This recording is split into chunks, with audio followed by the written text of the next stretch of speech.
Boa noite, estamos iniciando mais uma reflexão nessa noite de terça-feira em torno de questões que a doutrina espírita nos traz e nos leva à reflexão, ao buscar o discernimento, a, lá dentro do nosso íntimo, estabelecermos uma conversa conosco mesmo em torno das nossas ações nesse mundo e na nossa relação com o nosso Pai Maior.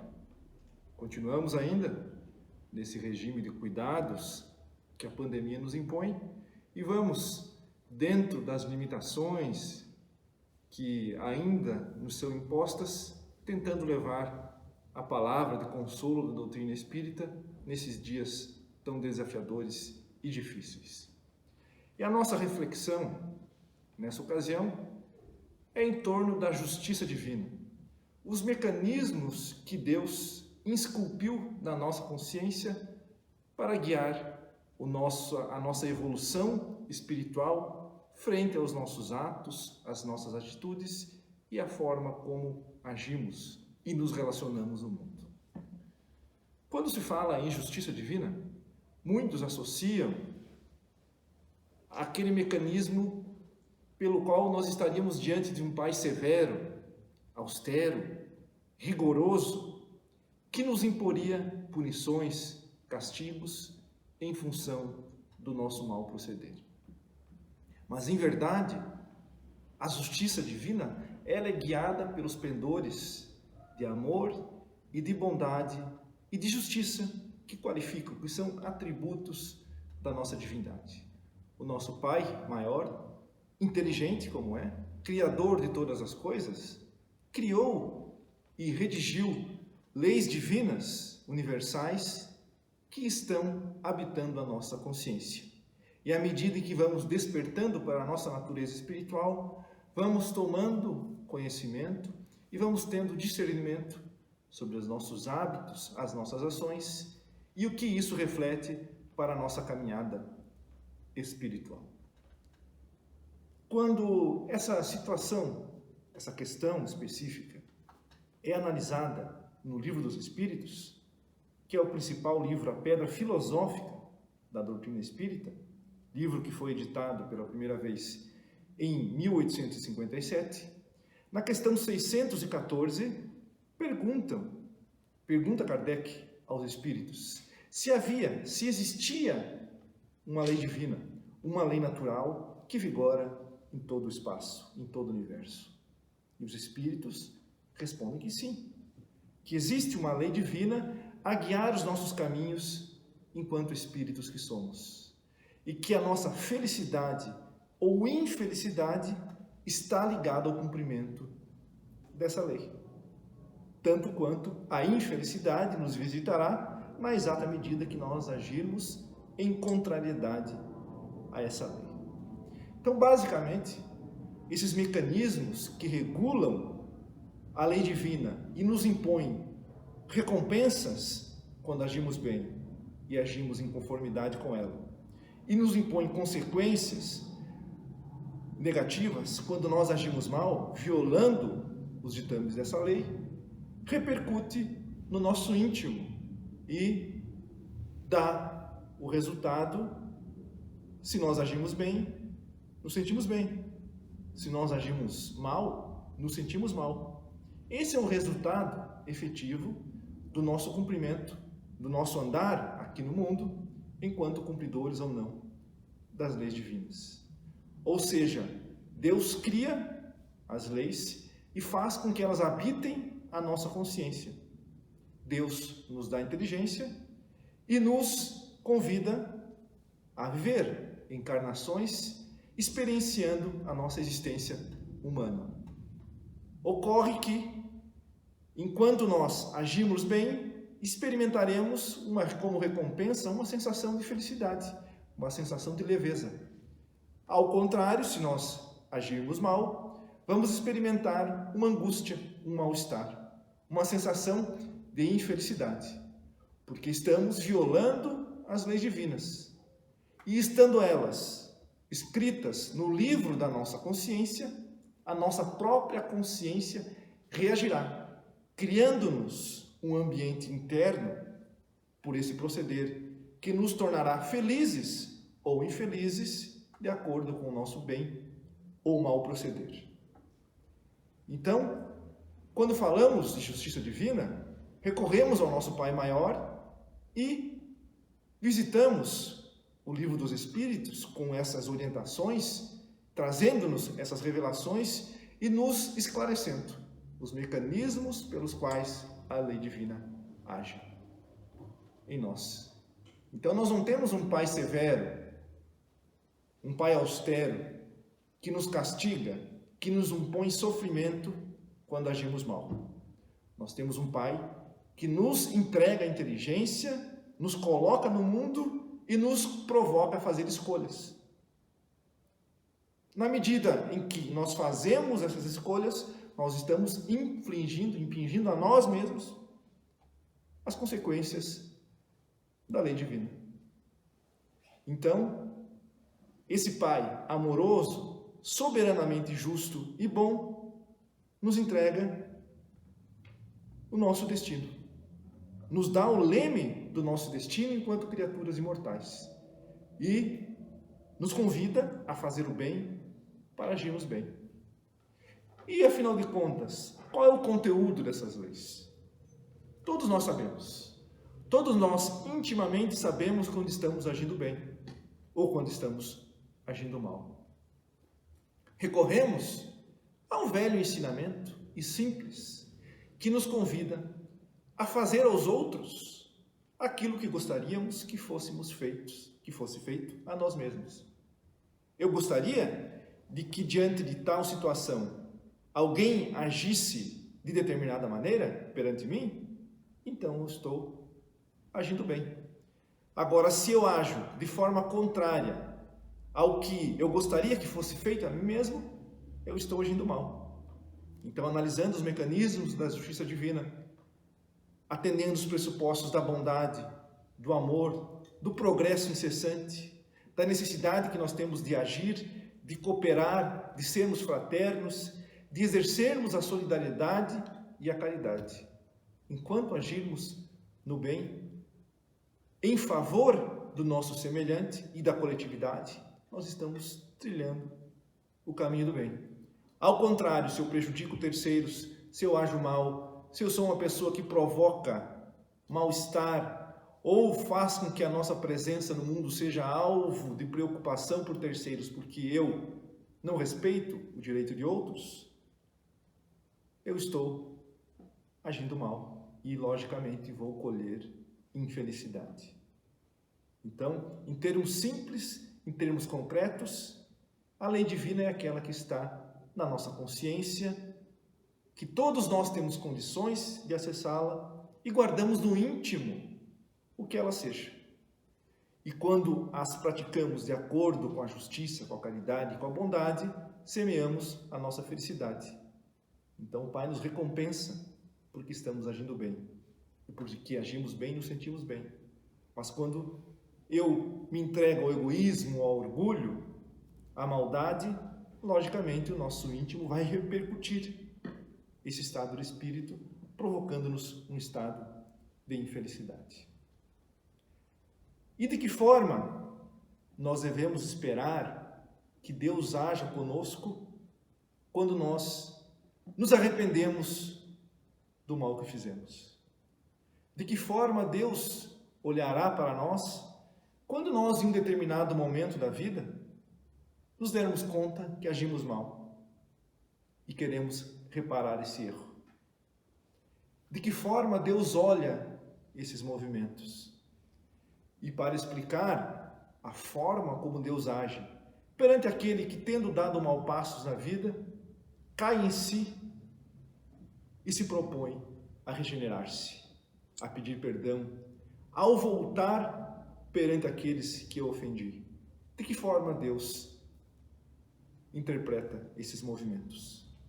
E nós recorremos, então, pela falta de palavras adequadas, recorremos às revelações que a parábola do filho pródigo nos ensina. Essa parábola belíssima, colocada no Novo Testamento, narra que um filho, estando descontente, não querendo mais viver junto da sua família, resumidamente, vamos falar sobre essa parábola, pede ao pai que lhe adiante o que lhe cabia na herança. E o pai, então, ouvindo-lhe o pedido, certamente sentindo uma dor a lhe consumir por dentro, não se opõe, entrega o que o filho pede. E Deus igualmente age assim conosco. Mesmo que ele se entristeça com as nossas escolhas, ele não se intromete diretamente, porque nós temos a liberdade de escolha. E então, narram as Escrituras que esse filho vai para longe, para um lugar distante, vivendo de forma irresponsável, ou seja, simplesmente gastando a pequena fortuna que lhe cabia pelo adiantamento da herança. Mas aquele lugar aonde ele escolheu para viver passa por um momento muito difícil e a fome bate à porta das pessoas. E então ele começa a sentir as consequências das suas escolhas. Começa a experimentar infelicidade. Por quê? Desprovido de recursos, uma vez que viveu resolutamente, irresponsavelmente, gastando simplesmente a pequena fortuna que lhe havia vida entregue, ele, num determinado momento, se vê sem recursos. E então, para que fosse possível alimentar-se, ele busca emprego e lhe é entregue o trabalho de cuidar de porcos. Um proprietário da região lhe emprega cuidando de porcos. E ele então começa a exercer aquela profissão passando fome. E se sente feliz quando consegue ter acesso à comida que os próprios porcos eram alimentados. Então vejamos que estamos nessa fase da parábola, narrando, primeiro, a liberdade de escolha daquele filho, que o pai respeita.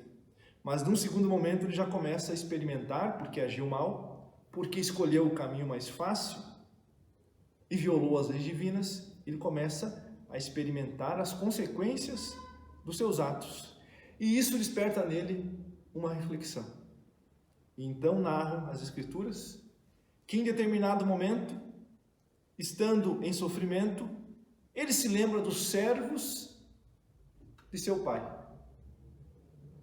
E refletindo sobre as condições em que os servos do seu pai viviam, ele chega à conclusão de que não faltava nada, nem mesmo aos servos daquele pai que ele havia abandonado. E então, ele toma a decisão de voltar, de retornar. E durante o caminho, ele vai fazendo como que um ensaio do que ele diria para o seu pai nesse retorno.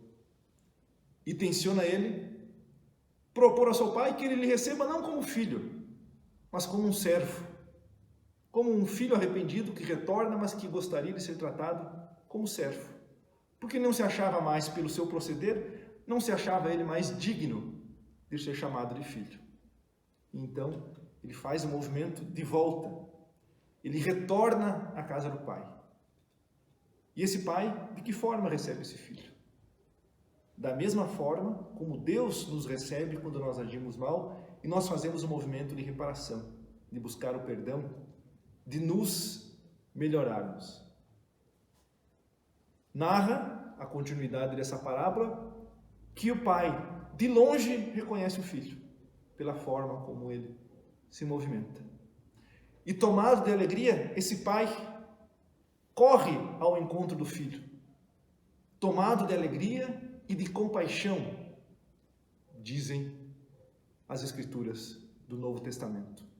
E imediatamente ordena aos seus servos que tragam-lhe roupa, calçados e um anel da família, para que nele seja colocado. E não bastando isso, ele ordena que seja preparada uma grande festa, um grande banquete. E diz então o pai: vamos festejar, porque esse meu filho estava perdido e foi achado, estava morto e reviveu. Então, a forma como Deus olha para nós quando nós caímos em si, no nosso mau proceder, e tomamos voluntariamente a decisão firme e sincera de nos repararmos perante Ele, é exatamente a forma como esse pai recebeu o filho pródigo.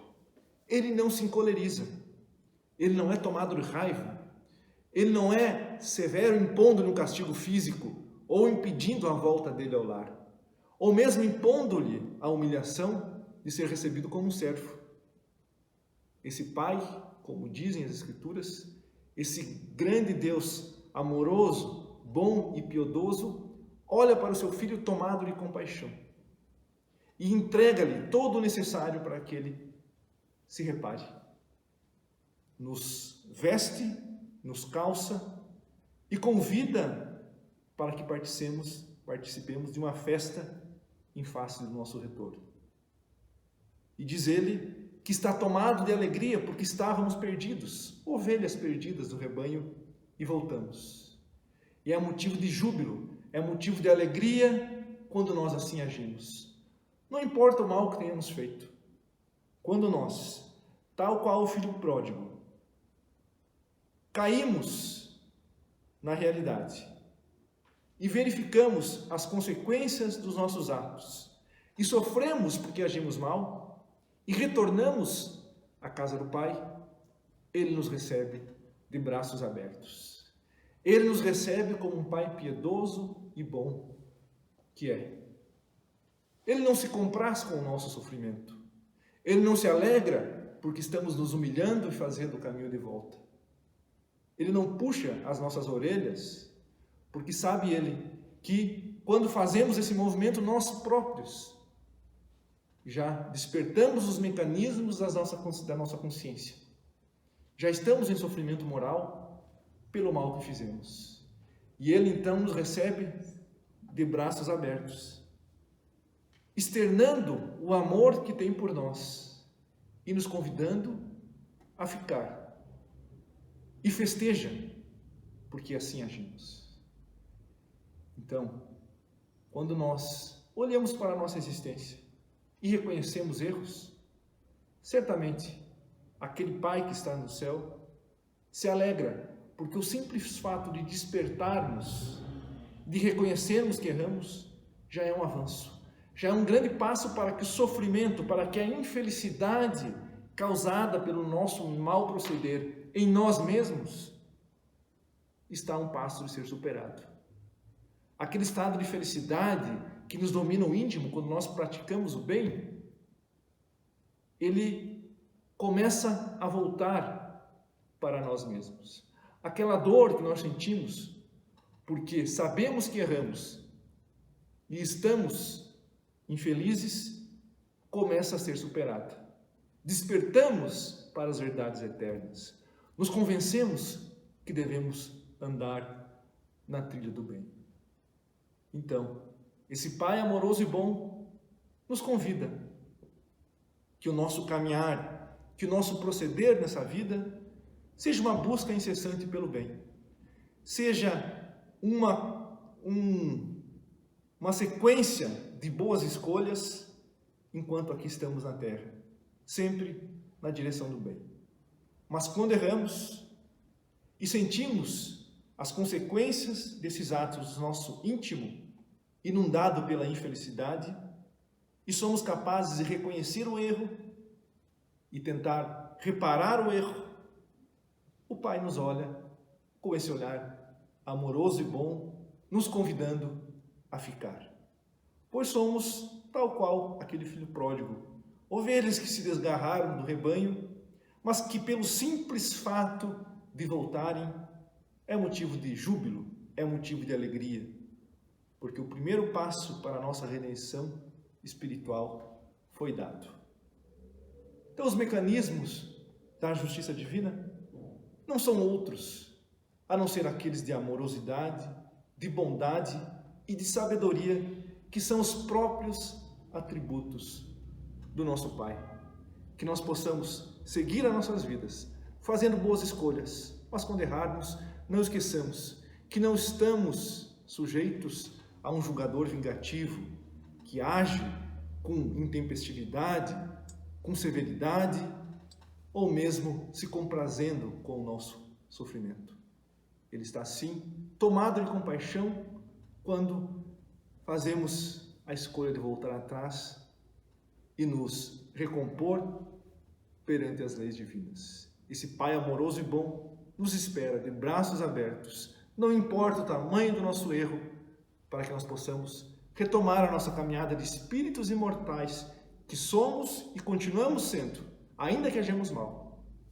Mas quanto mais agimos mal, mais longa é a caminhada de volta, para que nós possamos nos abraçar a esse Pai amoroso e seguir a nossa caminhada espiritual para a felicidade dos espíritos puros, que um dia será o nosso destino, mais cedo ou mais tarde, conforme nós avançarmos e agirmos mais no bem.